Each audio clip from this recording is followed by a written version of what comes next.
Nah, sambil nih Bunda Mamnun ya.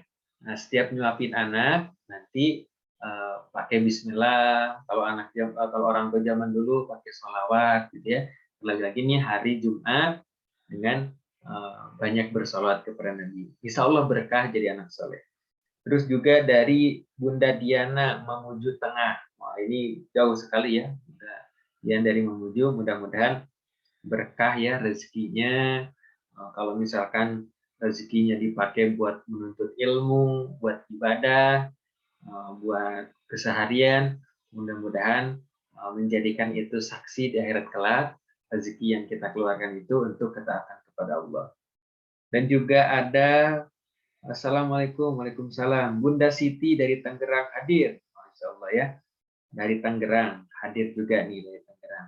Mudah-mudahan nih segala di Tangerang kan agak kota gitu ya, dengan kondisi sosial di sana, mudah-mudahan juga tetap bahagia, jangan jauh dari majelis taklim, dari kegiatan-kegiatan keagamaan.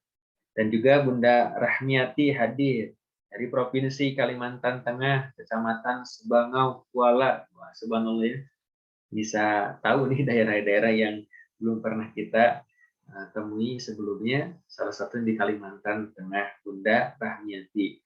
Berkah ya Bunda Rahmiati sekeluarga, dan juga kepada seluruh keluarganya, baik mungkin anaknya, saudaranya, semua pokoknya didoain. Bunda Mamnun anaknya 2 tahun ya, alhamdulillah ya, lagi lucu-lucunya anak 2 tahun. Baik, alhamdulillah sudah bergabung dari ayah bunda semuanya dan sudah bisa menyimak suara saya. Kita akan mulai saja, dan mungkin ayah bunda bisa juga kalau nanti ada pertanyaan atau ada yang menanggapi bisa di kolom komentar ya. Dan juga sudah hadir Bunda Ais dari Kota Bekasi. Nah, mudah-mudahan Bunda Ais juga berkah sekeluarga, sehat, dan semuanya berada dalam lindungan Allah Subhanahu wa Ta'ala. Baik, kita akan mulai kajian di pagi hari ini. Saya ulangi lagi dengan ucapan Assalamualaikum warahmatullahi wabarakatuh. Waalaikumsalam warahmatullahi wabarakatuh. Alhamdulillah, alhamdulillahi wahda, sodaka wa'dah, wa nasor abdah, wassalat wassalamu man la nabiyya ba'dah, wa ala alihi wa sahbihi wa man tabi'ahudah. Asyhadu an la ilaha illallah wa asyhadu anna Muhammadar Rasulullah. Allahumma sholli ala Sayyidina Muhammad wa ala ali Sayyidina Muhammad. A'udzubillahi minasyaitonir rajim. In ahsantum li anfusikum wa in asatum falaha. Segala puji bagi Allah yang senantiasa memberikan kepada kita nikmat yang banyak yang tiada terkira. Nikmat sehat, nikmat bisa makan, nikmat punya anak, nikmat merasa aman, dan seterusnya nikmat yang tidak bisa terhitung. Rabbi auzi'ni an ashkura nikmataka allati an'amta alayya wa ala walidayya wa an amal sholihan tardahu wasli fi dzurriyyati inni tubtu ilaika wa ana muslimin. Itu yang dipanjatkan oleh Nabi Sulaiman alaihissalam. Nabi Sulaiman diberikan nikmat oleh Allah, dan Nabi Sulaiman berdoa, ya Allah, aku bersyukur dengan apa yang kau berikan. Maka kita pun harus senantiasa bersyukur. Bahkan Nabi Sulaiman dikasih segala sesuatu kemewahan oleh Allah. Nabi Sulaiman mengucapkan, Hadza min fadli Rabbi. Ini semua pemberian dari Rabbku, Allah Subhanahu wa Ta'ala. Di pagi hari ini kita bersyukur dengan apa yang sudah kita miliki, yang sudah kita dapatkan, dengan mengucapkan Alhamdulillahirabbil alamin.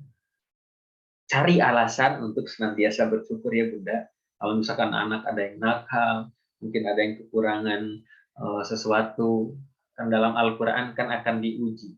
Bagi diuji yang ada buah-buahan, bagi diuji yang mungkin dengan hartanya, dengan jiwanya, dengan keluarganya, segala sesuatu diuji.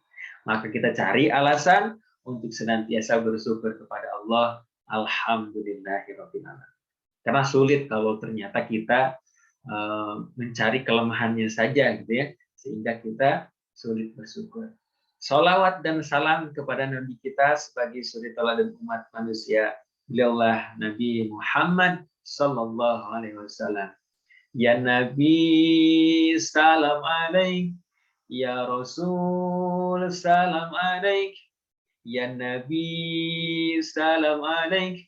Salawatullah alaik. Bersalat kepada Nabi yang mudah-mudahan senantiasa kita berada dalam ajarannya, dan suatu hari nanti kita mendapatkan syafaat dari Nabi kita, Nabi Muhammad sallallahu alaihi wasallam. Ayah bunda yang dirahmati oleh Allah Subhanahu wa taala. Tema kali ini tebar kebaikan di 10 malam terakhir, 10 hari terakhir bulan suci Ramadan. Nah, kenapa kita harus tebar kebaikan? Karena ini momen yang penting, karena sebentar lagi Ramadan akan pergi meninggalkan kita.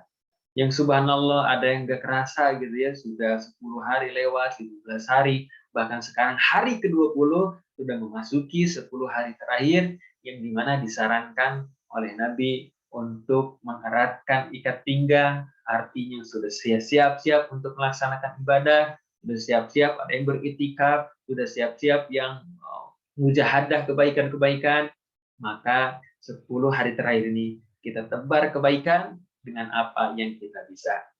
Nah, kira-kira apa aja sih yang kita bisa? Maka mungkin boleh jadi sesuai kemampuannya masing-masing. Kalau ternyata ada yang bisanya baca Quran, baca Quran. Ada yang bisanya bersedekah, bersedekah. Saya memampunya bersolawat, maka bersolawat terus-terus.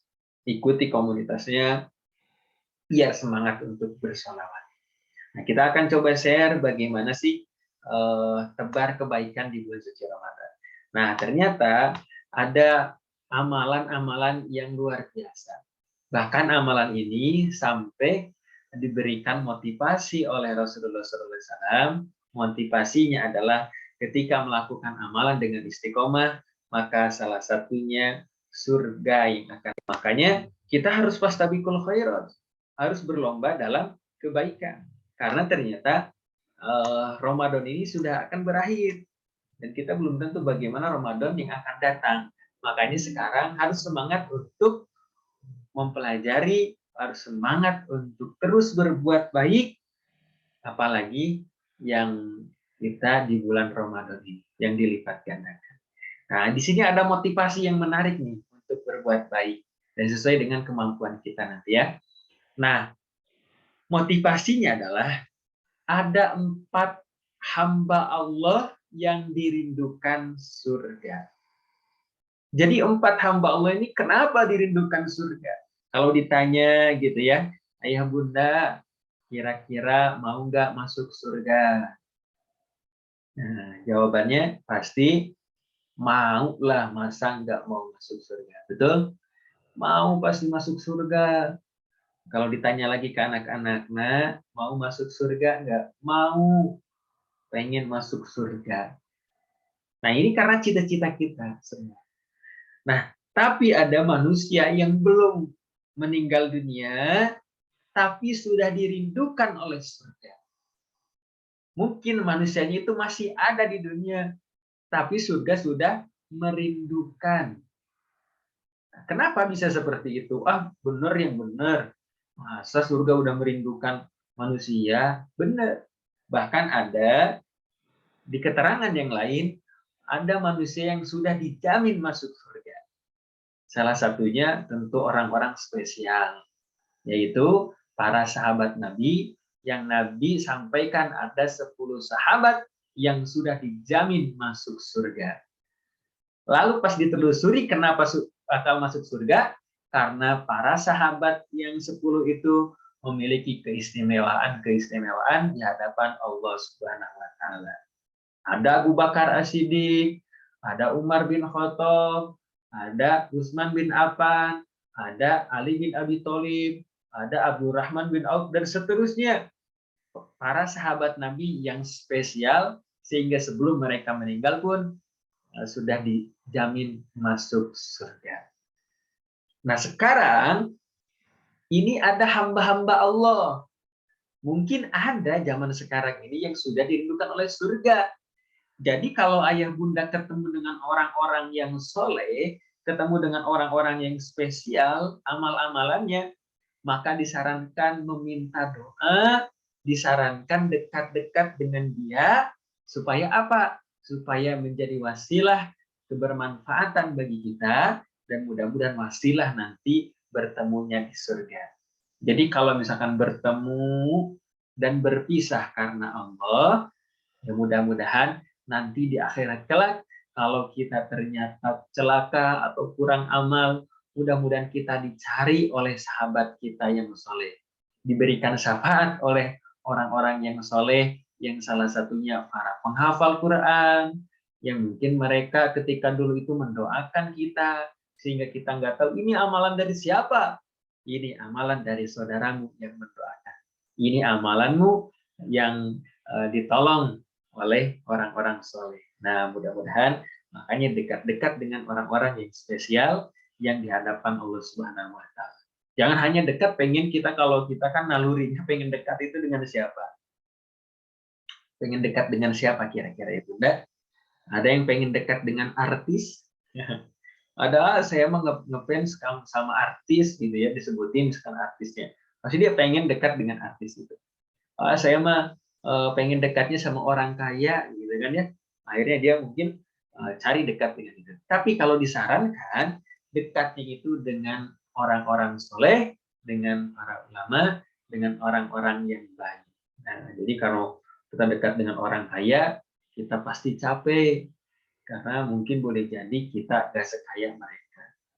Nah, makanya ini orang spesial. Apa orang yang spesial? Di sini ayah bunda ada yang bisa bacakan nggak untuk hadis yang bisa dilihat di layarnya? Nah, kalau di sini kan semuanya hampir off kamera, tapi apakah yang bisa membacakan? Nah, kalau bisa saya membacain, menjadi wasilah didengar sama orang yang lainnya, boleh. Kalau tidak, Saya yang bacain, Ustadz. Masya Allah. Siapa ini? Udes dari Bukit Tinggi. Oh ya, Bunda Des ya. Silahkan Bunda Des. Masya Allah. 4 hamba Allah yang dirindukan surga. Dari Ibnu Abbas radhiyallahu anhu berkata, Rasulullah Shallallahu alaihi wasallam bersabda, surga rindu kepada 4 orang, yaitu pembaca Al-Quran, orang yang menjaga lisan, pemberi makan orang yang lapar, dan orang yang berpuasa di bulan Ramadan. Hadis riwayat Abu Dawud dan At-Tirmizi. Masya Allah, terima kasih Bunda Des. Mudah-mudahan melekat kepada kita hadis yang tadi sehingga kita ingat dan pengen mengamalkan. Barakallah. Nah, ada 4 yang dirindukan oleh surga. Yang pertama, orang yang senantiasa membaca Al-Quran. Atau kata Nabi, talil Quran. Orang yang senantiasa membaca Al-Quran. Ini hebat sekali ya. Kenapa hebat? Ya karena dia senantiasa dekat dengan Quran. Karena dia senantiasa berinteraksi dengan Quran. Dan ini adalah sebagai surat cinta dari Allah, sebagai pedoman hidupnya, maka surga itu merindukan bagi hamba Allah yang senantiasa membaca Al-Quran. Yang tentunya membacanya bukan hanya di bulan suci Ramadan saja, tapi setelah bulan Ramadan, bulan Syawal, dia terus baca. Bulan berikutnya, dia baca. Di waktu-waktu setiap harinya, dia baca. Bahkan samping senang dengan Al-Quran, bukan hanya dibaca, dia coba pelajari, dia coba tadaburi, dia coba amalkan sebisa mungkin, dan dia pun mengajarkan kepada yang lain. Maka kalau ayah bunda melihat orang-orang yang seperti ini, ada mungkin di kampungnya yang ternyata dia mempelajari Al-Quran, membaca Al-Quran, bahkan mengajarkan Al-Quran, dan jangan diremehkan juga meskipun ngajarinnya sama anak kecil. Diajarin tuh anak-anak madrasah, anak-anak PAUD, belajarin Al-Quran setiap hari gitu kan ya. Nah, ini boleh jadi orang-orang yang seperti itu spesial di hadapan Allah karena memiliki amalan dekat dengan Quran, mengajarkan Al-Quran. Bahkan dikatakan surga itu rindu kepada hamba-hamba Allah yang senantiasa membaca Al-Quran. Nah, maka kita pengen dong misalkan punya keutamaan seperti ini. Nah, minimal kita ajarin anak kita untuk membaca Al-Quran. Minimal baca Al-Fatihah. Kan sudah pernah dibahas keutamaan mengajarkan anak surat Al-Fatihah. Kalau diajarin surat Al-Fatihah, nah baca Al-Fatihah. Ini ibu contohin. Dengerin. Akhirnya apa? Akhirnya anak itu besar, sholat, dibaca Al-Fatihah. Dalam sehari ada sholat subuh, ada sholat zuhur, ada sholat asar, sholat maghrib, sholat isya. Bahkan pakai sholat sunnah yang lainnya, dan dia pasti baca Al-Fatihah, tentunya pahalanya ngalir kepada yang mengajarkan. Makanya para pengajar Al-Quran yang menghafal Al-Quran, tentu mereka pahalanya sangat banyak mengalir. Karena apa? Karena mereka mengajarkan Al-Quran, dan termasuk kita pun mungkin bisa baca Quran, wasilah guru-guru kita yang mengajarkan kepada kita membaca Al-Quran. Maka orang-orang yang seperti ini dijamin oleh Allah, salah satunya dirindukan oleh surga. Nah, maka insya Allah ya ayah bunda, tamatin nih di bulan suci Ramadan ini, atau minimal sehari itu kita membaca Al-Quran, jangan sampai lewat ya. Mudah-mudahan istiqomah dan terus naik, meningkat, sampai dengan nanti mungkin mencintai Al-Quran, dan Al-Quran itu menjadi bagian dari hidup kita. Nah, itu yang pertama. Lalu yang kedua, kata Nabi, wahafizil lisan, yakni yang menjaga lisan. Menjaga lisan dari apa? Tentunya dari berkata kotor. Menjaga lisan dari caci maki. Menjaga lisan dari apa? Gibah. Menjaga lisan dari apa? Dari namimah. Menjaga lisan dari apa? Dari fitnah. Dan seterusnya. Nah, kadang kan kalau kita gitu ya, kita koreksi diri kita, apakah sudah kita bisa menjaga lisan, terlebih lagi kepada suaminya, terlebih lagi kepada anaknya. Kita harus menjaga lisan. Karena mungkin lisan kita sampaikan kepada pasangan kita, lisan kita mungkin sering menyakiti anak, sehingga apa yang kita lakukan itu, apa yang kita ucapkan itu, justru membuat kita tidak bahagia juga. Padahal kalau mampu menjaga lisan, Allah kasih motivasi, salah satunya akan dirindukan oleh surga. Nah, jadi jangan gibah lagi ya, jangan sering ngomongin lagi. Bahkan sampai biasanya dalam ceramah, dalam tausiah, ustadznya datang, nanti ustadznya pulang diomongin. Tadi ustadz yang ini ya kalau di Zoom itu kayak ganteng, tapi udah ketemu kok biasa aja. Akhirnya diomongin. Akhirnya ada lagi ustadznya, ustadznya kirain itu tinggi ya, ternyata ustadznya pendek, diomongin lagi. Tahu nggak itu tetangga beli mobil, itu kredit, dan itu juga pinjam ke sini ke sana, dan akhirnya diomongin lagi. Nah, maka kita coba ya latihan di bulan Ramadan ini, salah satunya menjaga lisan. Nah, siap ya Bunda? Siapa di sini yang siap untuk belajar menjaga lisan dan siap mulai hari ini? Falyakul khairan aw liyasmut. Mending berkata baik atau diam. Kalau siap, tulis di kolom komentar, kolom chatnya. Siap, insya Allah mulai hari ini akan menjaga lisan. Terlebih ke suami, ke anak, tetangga, dan ke siapapun yang kita kenal ya. Insya Allah siap untuk menjaga lisan. Siapa nih yang siap untuk menjaga lisan? Terlebih lagi kita belajar di bulan suci Ramadan ini ya. Lebih baik tadi ya, yang pertama ke Al-Quran. Nah, luar biasa nih Bunda Des ya dari Bukit Tinggi, insya Allah siap menjaga lisan. Nah, insya Allah siap dari Bunda Rahmati ya, Rahmiati, Mama Bunda Rahmiati siap. Dari Bunda Mamnun insya Allah siap. Dari Mama Zaz insya Allah siap. Bunda Ike insya Allah siap. Wah, kita tahan gitu ya, untuk tidak menyakiti hati orang. Kebayang gitu ya, kalau kita aja disakiti orang kan nggak mau ya, disinggung, disindir, apalagi sampai diomongin, itu kan kita pun sakit hati. Nah, kita pun menjaga supaya orang untuk tidak sakit hati sama kita. Bunda Nusratin insya Allah siap, disiplin kata dan berkata baik. Nah, insya Allah ya, mudah-mudahan Allah mudahkan. Nah, sebenarnya kepanjangan dari lisan untuk zaman sekarang, tentunya ini nih media sosial. Nih, Bunda Sri, insya Allah siap, katanya ya. Dan sekarang kepanjangan dari lisan itu adalah dengan media sosial apa yang kita ketik. Nah, kalau ayah bunda punya media seperti Instagram, Facebook, YouTube, kan itu ada kolom komentarnya ya. Nah, itu kepanjangan dari lisan. Nah, ke situ pun kita jaga. Misalkan saya ada Instagram, Didik Eli, atau misalkan Bunda Sri punya Instagram. Di situ kan banyak informasi. Ada yang kadang kita pengen komentar, ada yang kita pengen mungkin ngucapin unek-unek kita, ada yang mungkin curhat gitu ya, ke WA-nya, story-nya, maka dijaga sampai ke media sosial pun. Karena apa? Karena kita dianjurkan untuk menjaga salah satunya lisan kita, jangan sampai dari tulisan kita membuat orang terprovokasi. Jangan sampai dari tulisan kita membuat orang sakit hati. Nah, zaman sekarang nggak usah ngomong, pakai ketik aja mungkin bisa sakit hati.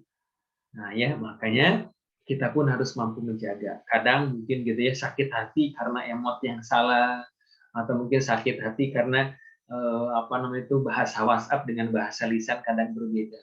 Nah, kita menjaga, nah karena kita sama memiliki kekhilafan, maka kalau kita salah, meminta maaf dan resiko ketika kita menjaga lisan, hidup akan lebih bahagia. Nah, itu ya, salah satu yang di dunia didapatkan pun akan lebih bahagia. Yang kedua itu.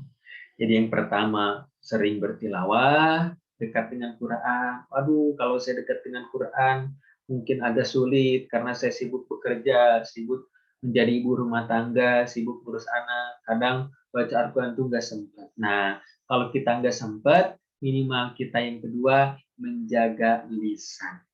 Aduh, menjaga lisan ini masih susah, katanya masih sering ngomongin orang, masih sering keceplosan, gitu kan ya. Nah, maka yang ketiga, amalan yang ketiga adalah memberi makan orang yang lapar. Nah, ini amalan yang hebat juga ya, sampai dikasih motivasi salah satunya surga oleh Allah Subhanahu wa taala. Nah, memberi makan orang yang lapar, bayangin Bunda lagi lapar, mungkin lagi nggak punya uang, lagi banyak kebutuhan. Ternyata ada yang memberi, ada yang menolong, maka mereka tuh bisa sampai menangis, bisa sampai bersyukur kepada Allah karena mendapatkan rezeki yang tak terduga. Sering kalau kita lihat eksperimen atau sosial eksperimen ketika misalkan memberikan makan kepada orang yang lapar, baik makanan atau berupa uang, kepada orang-orang yang membutuhkan, mereka sampai nangis, mereka sampai sujud bersyukur kepada Allah Subhanahu wa taala. Jadi kalau misalkan kita mau ngasih kepada orang yang punya, itu juga boleh saja. Tapi kalau kita kasih kepada orang yang lapar, kepada orang miskin, yatim, duafa, atau mungkin yang berpuasa, yang membutuhkan, maka ketika diberikan, mereka biasanya bertambah keimanan kepada Allah. Bersyukur, ya Allah, Engkau datangkan pertolonganmu lewat si fulan dan fulan. Nah, ini amalan yang bisa dilakukan tentunya bagi orang-orang yang spesial. Spesial apa? Yang mungkin Allah titipkan harta yang lebih dan banyak kepada hamba-hamba Allah ini. Tapi memang tidak semua hamba Allah yang banyak hartanya mampu melakukan ini. Ada yang mungkin banyak hartanya, mobilnya 2, rumahnya besar, tabungannya banyak, tapi dia nggak mampu mengulurkan tangannya bagi orang-orang yang lapar, yang membutuhkan.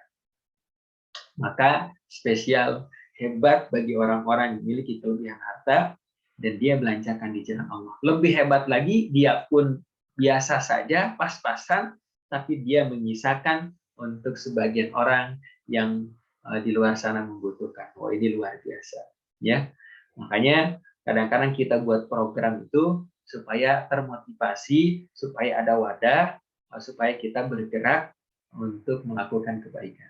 Nah, salah satunya kita coba jembatani untuk yatim dan duafa di di hari raya.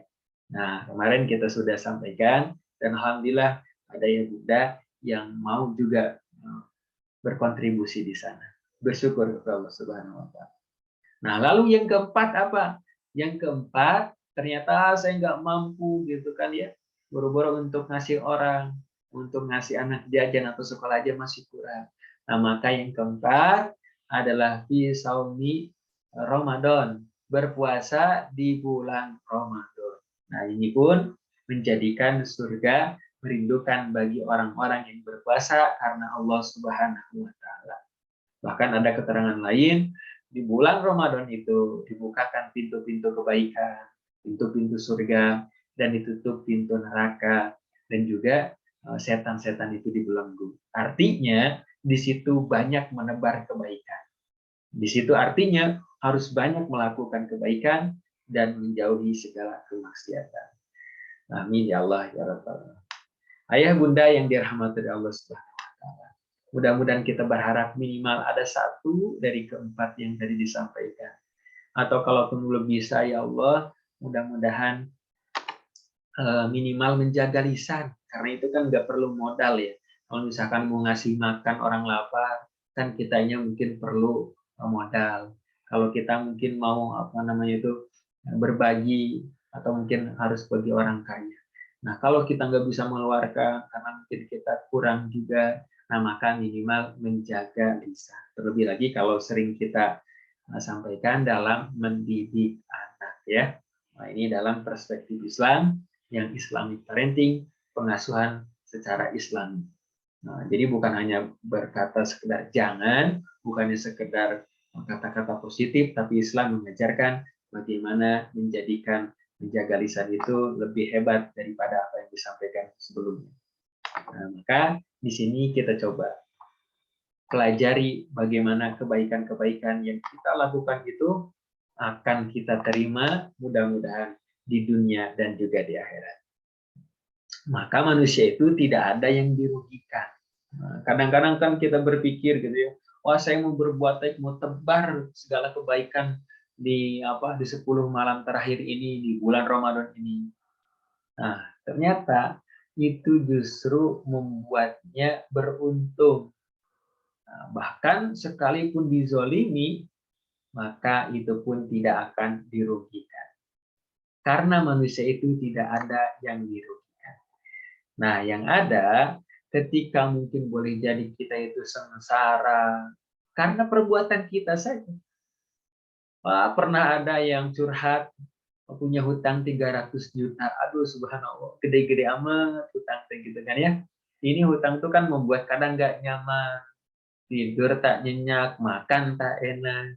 Karena siapa yang buat? Ya karena kita juga.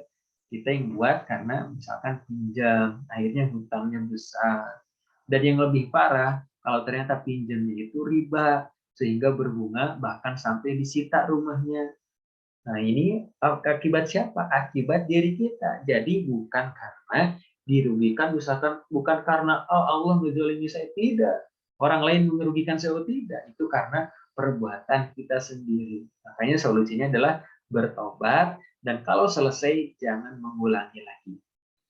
Nah, apakah manusia harus mempertanggungjawabkan perbuatannya? Ya tentunya iya.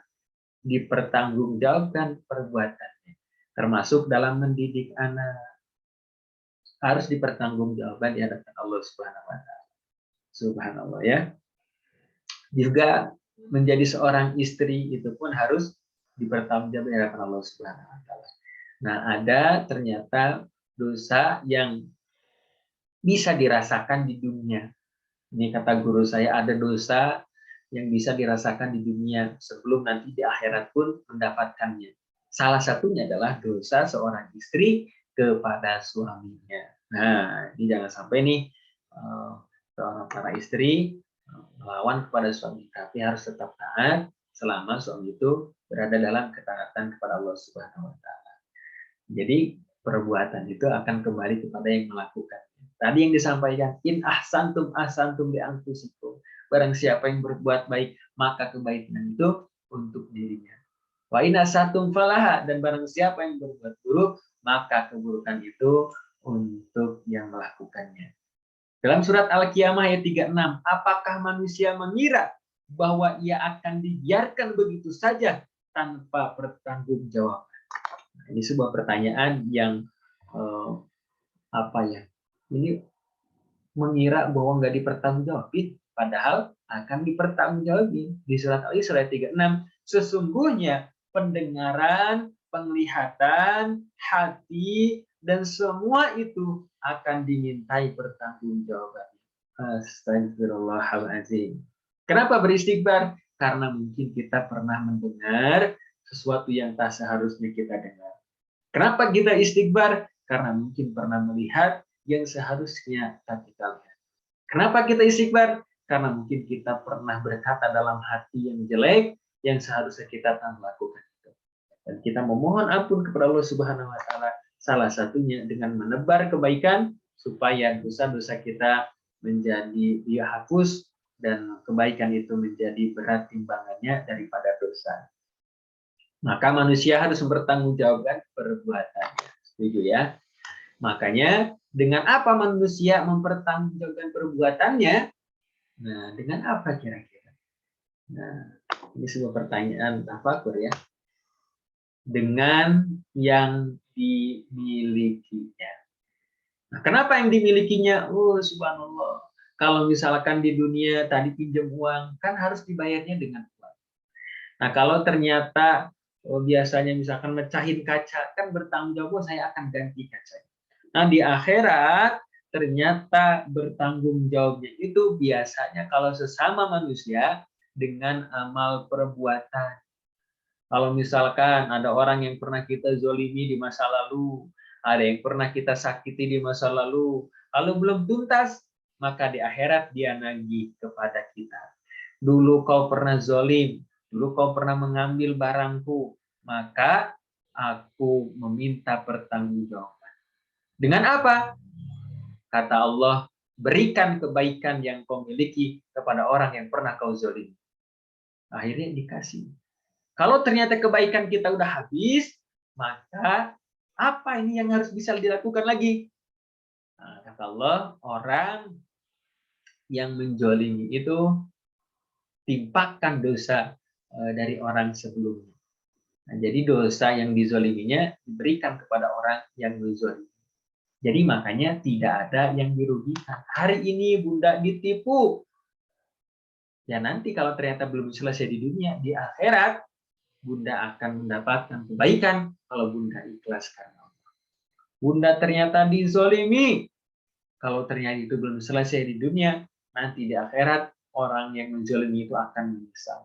Lalu Bunda ternyata diselingkuhi. Nauzubillah ya. Ucapkan nauzubillah.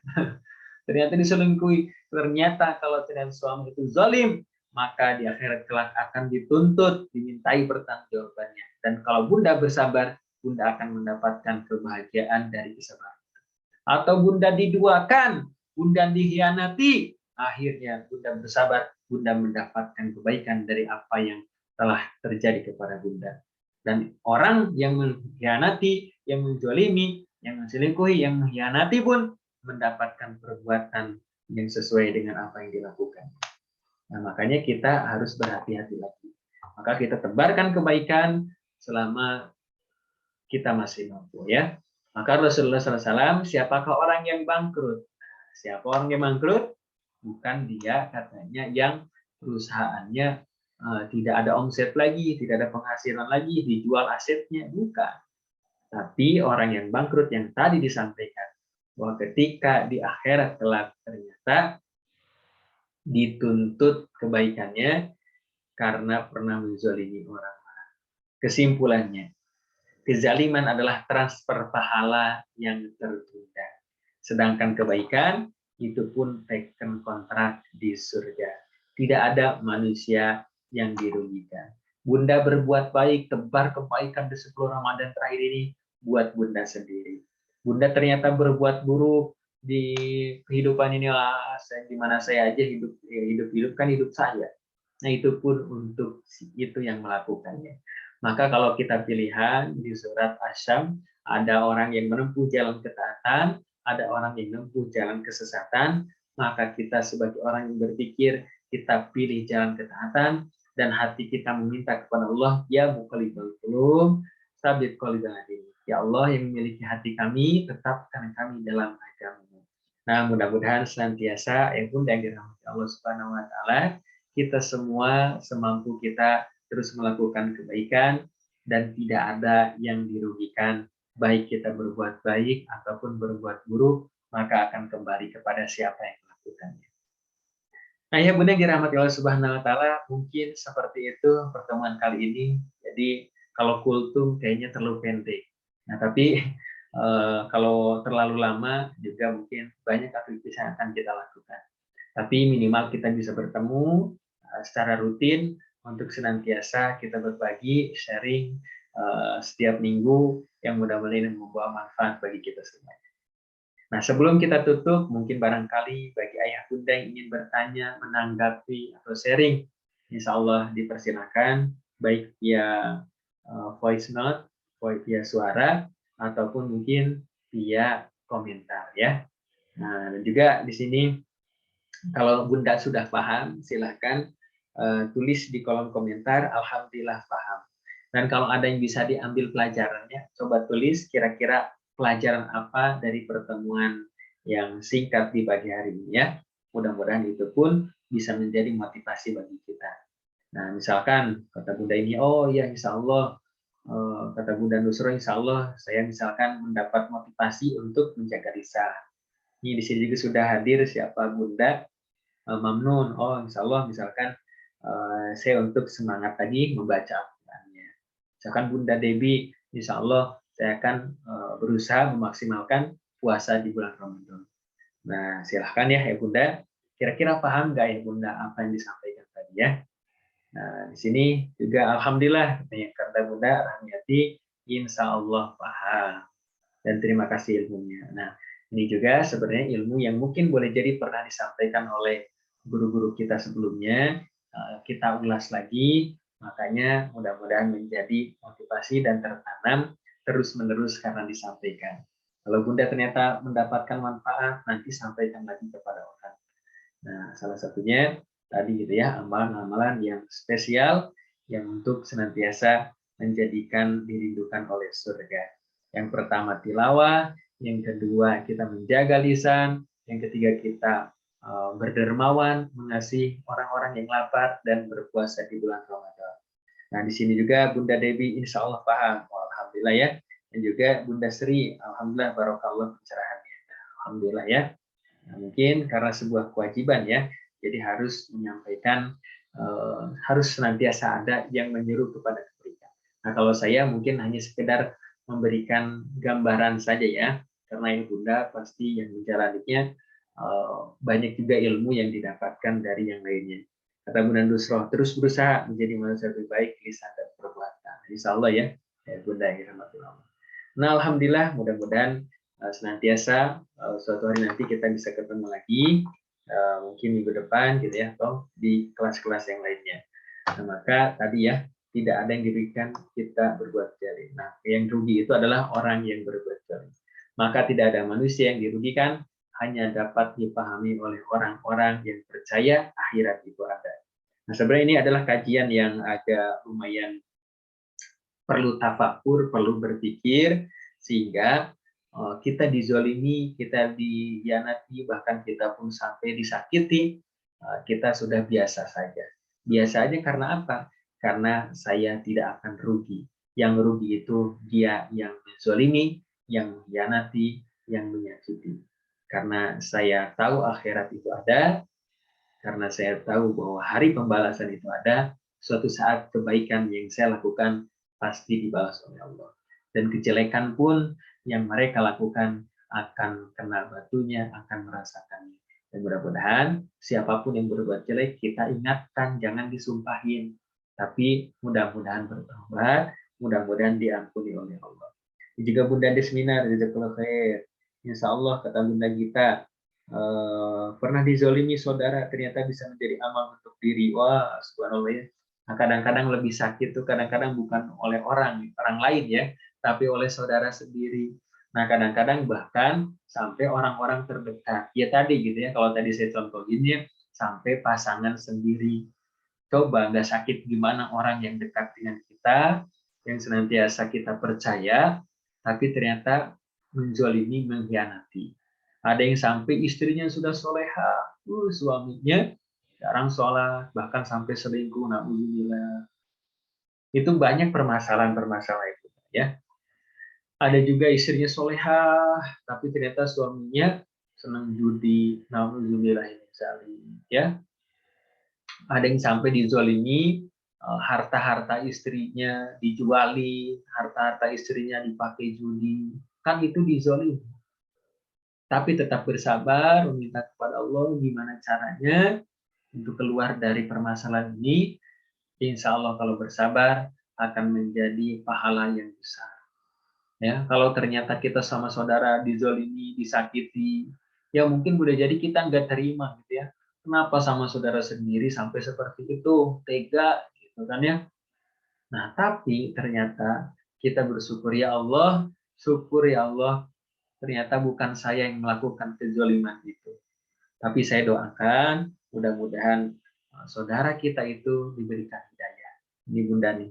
Karena orang yang terzolimi itu diijabah. Ini kalau Bunda kita dizolimi sama saudara, lalu didoakan saudaranya, insya Allah saudaranya bakal dapat hidayah. Karena orang yang terzolimi itu dikabulkan. Karena kalau biasanya kalau orang terzolimi itu sampai nangis-nangis, sampai benar-benar khusyuk dalam doanya, karena lagi terzolimi. Nah, sehingga wasilah doa itu sering diijabah. Nah, jadi kalau nanti lagi dizolimi lagi, pengen ijabah doanya, kan kalau ijabah doa itu kan agak sulit ya, karena mungkin gak khusyuk, atau mungkin karena kita kurang ibadah, dan sebagainya. Maka ketika ada kesempatan dikabulkan doa, karena dizolimi itu, ini kesempatan untuk bisa dikabulkan doa. Doa yang banyak. Ya Allah, saya pengen bahagia. Ya Allah, saya pengen anak soleh. Ya Allah, pengen rezeki berlimpah berkah. Ya Allah, berikan hidayah, dan seterusnya. Nah, jadi kesempatan juga dalam berdoa. Jadi jangan sakit hati lagi ya kepada saudaranya itu. Jangan sampai benci lagi. Kita bencinya perbuatannya saja. Kalau saudaranya, tetap saudara ya. Sekali saudara, saudara selamanya. Kata Bunda Mamnun, jazakallahu khair. Ilmunya sangat bermanfaat. Alhamdulillah. Dan juga berdoa yang baik buat yang menzalimi. Nah, berdoa yang baik buat yang menzalimi ini yang paling hebat ya. Luar biasa. Dan juga dari Bunda Mamnun, apakah doa yang kita ucapkan untuk orang lain akan berbalik pada diri sendiri? Maka doa baik termasuk orang yang berzalimi. Nah, betul. Doa itu akan balik kepada dirinya. Bahkan yang mengaminkannya adalah malaikat. Nah, ini nih. Masih ada kesempatan. Doanya itu yang mengaminkan itu bukan manusia lagi, tapi malaikat. Bayangin, yang mengaminkan adalah malaikat. Bahkan ada tips, ternyata amalan-amalan rahasia yang tidak diketahui oleh orang. Salah satunya adalah mendoakan orang lain.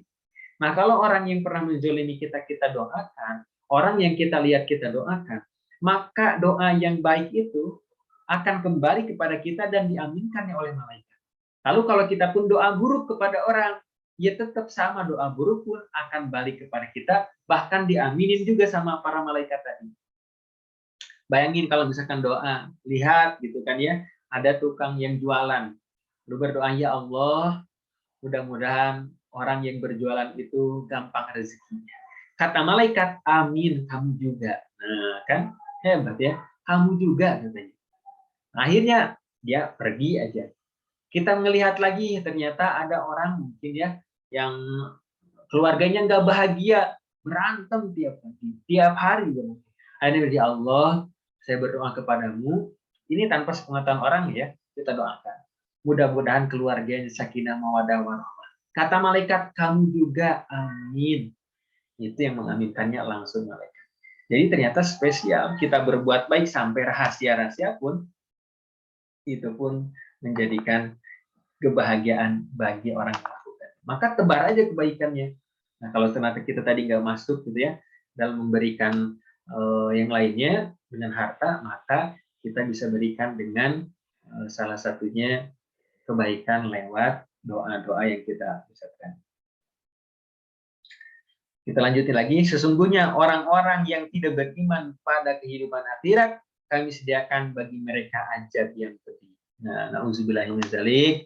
Dan juga di sini ada lagi yang nanya, Bunda Farah, maaf katanya izin nanya, kalau suami hutang atau riba, apakah istri dan anaknya dinafkahi ikut berdosa? Nah, subhanallah ya. Nah, kalau ternyata ya istrinya tahu gitu ya, anak-anaknya tahu gitu ya, nggak mengingatkan bagaimana dari uang riba, dari uang haram, maka bisa jadi kena juga dosa-dosanya atau mungkin boleh jadi kena apa ya, dampak-dampaknya gitu. Karena yang saya pernah temui Bunda, ternyata yang hutangnya itu kan suaminya ya, istrinya. Suaminya ke bawah juga, ke bawah itu dampak dari dosanya itu. Nah, makanya perlu mengingatkan, perlu kita memberikan dakwah dan nasihat. Nah, pernah ada yang curhat, saya utang 300 juta, itu istrinya yang pinjam. Tapi suaminya ketika disita rumahnya ikut juga tersita harta suaminya. Ikut juga susah suaminya. Akhirnya jadi jualan somai kan ya. Yang awalnya itu seperti bos. Awalnya bos, punya warung dan hebat, tapi setelah ternyata kena riba, kena utang, kena dosa yang dia lakukan, yang berbunga, yang membuat menyiksa dirinya, akhirnya dosanya kebawa sampai suami dan anak-anaknya pun. Nauzubillah. Nah, kalau ternyata sekarang sudah terlanjur, maka tentunya disampaikan oleh suami dan istri, suami atau istrinya memohon ampun kepada Allah, mudah-mudahan diampuni Allah Subhanahu wa taala. Karena yakin Allah itu Maha Pengampun, asal jangan diulanginya lagi. Nah, kan ya, jangan diulangi lagi. Tapi kalau suami itu yakin punya harta yang halal selain harta yang tadi, maka insya Allah yang dimakan oleh anak istrinya itu pun halal. Jadi sampaikan, Pak suami beri saya makanan yang halal. Jangan dari hasil riba, tapi hasil dari yang halal. Misalkan seperti itu. Akhirnya diberikan dari harta yang halal, insya Allah. Nah tentunya kalau keluarga gitu ya, apalagi suami istri harus berbarengan. Supaya tidak misalkan yang satu ke surga, yang satu ke neraka. Nauzubillah. Tapi harus visinya adalah visi misinya ke surga sekeluarga. Nah, insya Allah. Dan bahkan di sini disampaikan tadi selain riba yang bisa dirasakan dosanya itu di dunia, kadang dengan meninggalkan sholat, durhaka kepada orang tua, durhaka kepada guru, dan durhaka kepada suami tadi. Nah, ini dosa-dosa yang jangan sampai terjadi oleh kita, karena dosa yang dilakukan ini, perbuatan ini bisa dirasakan bukan hanya di akhirat, di dunia pun bisa dirasakan. Orang yang meninggalkan sholat sempit hidupnya, meskipun hartanya banyak. Orang yang durhaka kepada orang tuanya, meskipun dia punya harta yang melimpah, gak susah terus hidupnya. Baik dengan ujian, penyakit, dan sebagainya susah. Yang dia durhaka kepada gurunya, gak berkah hidupnya. Apalagi yang tidak taat kepada suaminya, tentunya ini pun hidupnya akan tidak bahagia. Maka untuk kita Bunda, tebar kebaikan itu, dan jangan sampai kita menebar kejelekan, salah satunya jangan sampai menebar kezaliman.